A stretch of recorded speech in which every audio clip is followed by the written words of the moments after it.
अस्सलामुअलैकुम। मोहम्मद अज़हर सिद्दीक अपने programme mess views के साथ हाज़िर खिदमत। ज़रा गाड़ी में सफ़र कर रहा हूँ लाहौर से इस्लामाबाद का। आज इमरान खान साहब और मुशर्रफ बीबी से मुलाकात के लिए हाई कोर्ट के अहकामात की रोशनी में पहले तो लाहौर हाई कोर्ट में पेश हुआ। उसमें कौन से अहम केसेस हैं जिस पे मैं गुफ्तगू करूँगा आपके साथ, और जो अभी आगे हालात क्या चल रहे हैं, और इमरान खान साहब ने क्या मुज़ाकरात की एक दफ़ा दावत दे दी है। सुप्रीम कोर्ट की 3 रुकनी इंतज़ामी कमेटी की कंपोजिशन तब्दील क्या हुई है, उससे क्या फ़र्क पड़ सकता है। जुडिशल इंक्वायरी 9 मई के वाक़यात की होनी चाहिए। ये अब खुल के बातें अब हो रही हैं, और क्या असर होता है इसका, इस पर गुफ्तगू होगी। और अलीम अमीन गंडापुर की जो अंदरूनी कहानी है, वो क्या मुलाकात में क्या ऐसा बात हुई जो सामने आ जाए। अब पहले मैं बैरिस्टर गौहर चेयरमैन पाकिस्तान तहरीक इंसाफ ने मौजूदा हुकूमत को कोई खिलाफी अक्सियत नहीं है, उसकी मजम्मत करते हैं। वफाकी हुकूमत काबीना में निगरान हुकूमत को फ़राइज़ निभाने वालों को शामिल कर लिया गया, और मुलाकात की कहा मगर पाबंदी आए। उम्मीदवारों के नाम फाइनल कर रही हैं सेनेट के इलेक्शन के लिए। उन्होंने ये बता दिया है मुज़ाकरात के लिए दरवाजे खुले हैं। कुछ नाम फाइनल कर लिए हैं, लेकिन हतमी नाम अभी फाइनल होने हैं। 9 मई की जुडिशल इंक्वायरी होनी चाहिए। पाकिस्तान तहरीक इंसाफ के रहनुमा हैं लतीफ़ खोसा साहब। उससे पहले बहुत से लोगों ने ये बातें कही हैं कि 9 मई के वाक़यात की जो है ना जुडिशल इंक्वायरी होनी चाहिए, खुल के आनी चाहिए। कौन लोग हैं जो जिनकी वजह से ये अफसाना हुआ, पाकिस्तान तहरीक इंसाफ का नाम इस पे आया है, और बहुत सी बातें ऐसी हुई हैं कि जिसकी वजह से बड़े, और आज पाकिस्तान तहरीक इंसाफ अगर यहाँ हालात फेस कर रही है तो one of the main reason जो है ये 9 मई वाले वाक़े में है। 9 मई का वाक़या पाकिस्तान तहरीक इंसाफ का बराह रास्त कोई ताल्लुक़ नहीं है, कोई कंसर्न नहीं है। वास्ता बिला वास्ता या बिला वास्ता किसी तरह से भी कोई ताल्लुक़ नहीं है। जो लोग थे अपने तय बैठ कर फ़ैसले किए उन्होंने, और अपने तय उन लोगों ने इस काम को बैठ कर निभाया, आप यूँ कह सकते हैं। लेकिन इसका मकसद ये नहीं है कि पाकिस्तान तहरीक इंसाफ को महदूद इल्ज़ाम ठहरा जाए इस सारे मामले के अंदर। हम आपको अगली जो बात है वो सारा देखना है। इसका इस वाक़े तक पहुँचने के लिए सामने चीज़ें आनी चाहिए। एक बात तो आपको याद है कि लतीफ़ खोसा साहब ने भी इस हवाले से कौमी असम्बली में इज़हार ख्याल किया। उन्होंने कहा पूरे मुल्क को जेल खाना बना दिया, कि पुलिस से पूछा कि कोई FIR है, करोड़ों लोगों का मैंडेट लेकर आए हैं, पार्लियामेंटेरियन की तहकीक नहीं होगी, कल किसी को भी पुलिस उठाकर बंद कर सकती है। एक बात और कर लूँ मैं आगे, जुल्फ़िकार अली भुट्टो साहब को सज़ा को गैर कानूनी करार देने की करारदाद मंजूर हो गई। वैसे ये सुप्रीम कोर्ट ने अभी ऐसा नहीं कहा, सिर्फ राइट टू फेयर ट्रायल की बातें हुई हैं, लेकिन यहाँ सुप्रीम कोर्ट में अच्छा एक इवेंट है। जुल्फ़िकार अली भुट्टो के साथ तो ज़्यादती हुई है, इसमें तो कोई शक ही नहीं है। और सदर आसफ़ अली ज़रदारी ने ये रेफरेंस फ़ाइल किया, बिलावल भुट्टो साहब ने उस केस की पैरवी की है, और कार्रवाई में मुतालबा किया कि गैर मुनसफ़ाना फ़ैसला बदल दिया जाए, जुल्फ़िकार अली भुट्टो साहब को सरकारी तौर पर शहीद करार दिया जाए, आला तरीन सिविल अवार्ड निशान पाकिस्तान मिलना चाहिए, जमहूरियत के लिए कुर्बान करने वाले कारकुनान को के लिए निशान जुल्फ़िकार अली भुट्टो अवार्ड कायम किया जाए। ये वो सारी बातें हैं जो सामने आ चुका है, और बड़ी वजाहत के साथ कि जो बात अब अच्छा एक बात और मैं कर लूँ, फिर मैं बाकी कोर्टों की तरफ आ जाता हूँ। अली अमीन गंडापुर के शहबाज शरीफ से मुलाकात की अंदरूनी कहानी क्या सामने आई है।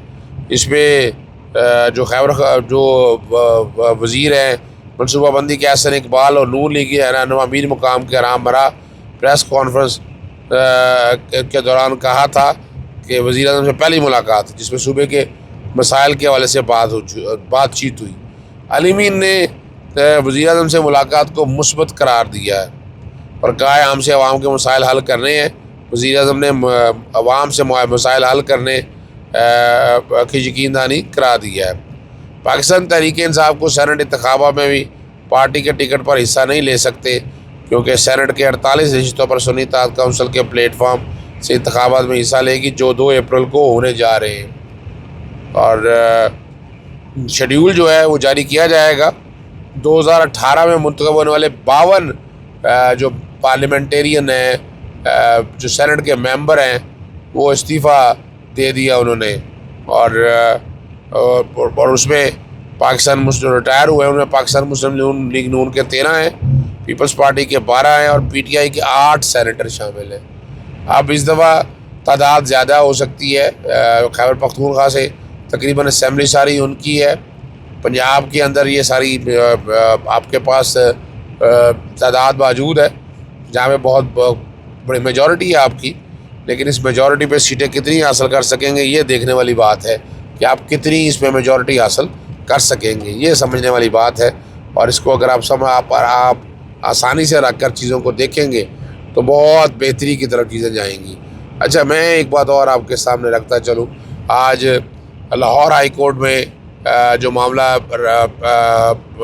हफ्ते के लिए चला गया है, पीर के लिए चला गया, इसमें सेक्शन 215 जो इंतखाबी निशान लेने के हवाले से एक फ़ैसला महफूज किया हुआ था, उसमें फ़ैसला नहीं सुनाया था, तो मैंने कानूनी दरख्वास्त दायर की कि सेक्शन 215 जो इंतखाबी निशान ले लिया गया है उसकी वजह से क्या नुकसान हुए हैं। सबसे बड़ी बात जो है कि पार्टी की हैसियत ही ख़त्म कर दी गई है पाकिस्तान तहरीक-ए-इंसाफ की।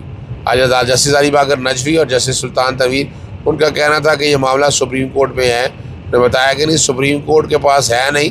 वो फॉर्म 33 के हवाले से बात हो रही थी कि फॉर्म 33 जो मामला है वो चैलेंज किया गया है। देखिए, लाहौर हाई कोर्ट के जो अंदर बात सारी सामने रखी है ना, वो बड़ी वजाहत के साथ एक चीज़ रखी है कि पार्टी का वजूद ख़त्म नहीं हुआ, पार्टी अपनी जगह पर मौजूद है। सिर्फ इंतखाबी निशान लेने से सेक्शन 215 ने जो है ना आइन का आर्टिकल 17 तोड़ दिया है।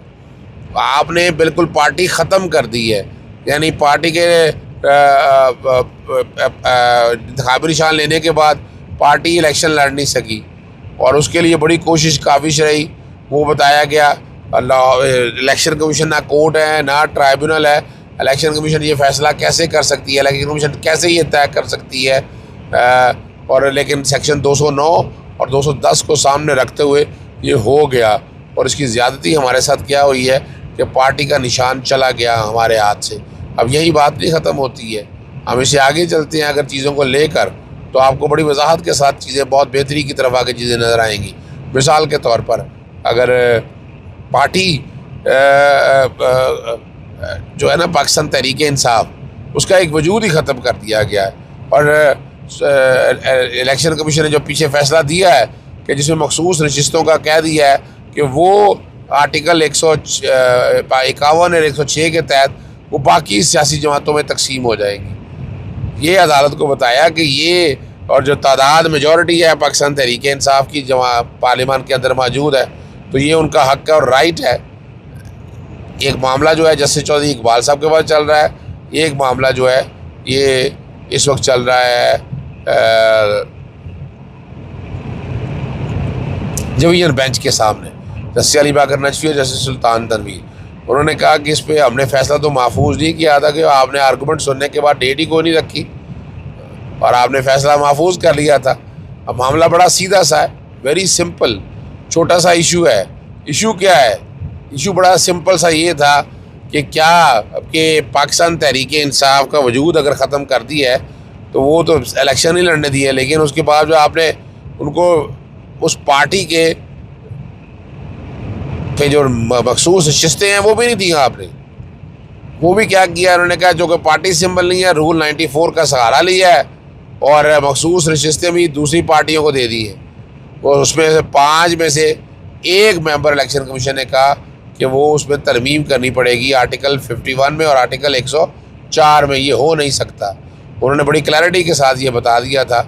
अब देखना ये है कि हमारी हाई कोर्टें आइन और कानून की पासदारी किस तरह करती हैं वैसे तो यहाँ हम ख्याल बेंचेस और इस तरह की बातें तो चली आ रही हैं। जो साबका चीफ जस्टिस थे उसके दौर में एक ही तरह के बेंचेस बनते थे और उन्हीं के पास मामले जाते थे। और ये वाला मामला भी आप देखिए बहुत जल्दी है। मैंने आज बताया कि सेनेट का इलेक्शन है, 15 और 16 तारीख को नॉमिनेशन पेपर दाखिल हो रहे हैं। उससे पहले ये फैसला करना ज़रूरी है। रिज़र्व सीटें आएंगी तो आप वोट डाल सकेंगे, अगर रिज़र्व सीटें नहीं आएंगी तो वोट ही डाल सकेंगे, उससे आपकी सीटें कम हो सकती हैं। तो अब चारों सूबों में सेनेट के इलेक्शन होने जा रहे हैं, देखते हैं रिज़ल्ट क्या होता है। जनरल सीटों का इलेक्शन भी है, मखसूस नशिस्तों का इलेक्शन भी है। तो मखसूस नशिस्तें यहाँ भी आनी है।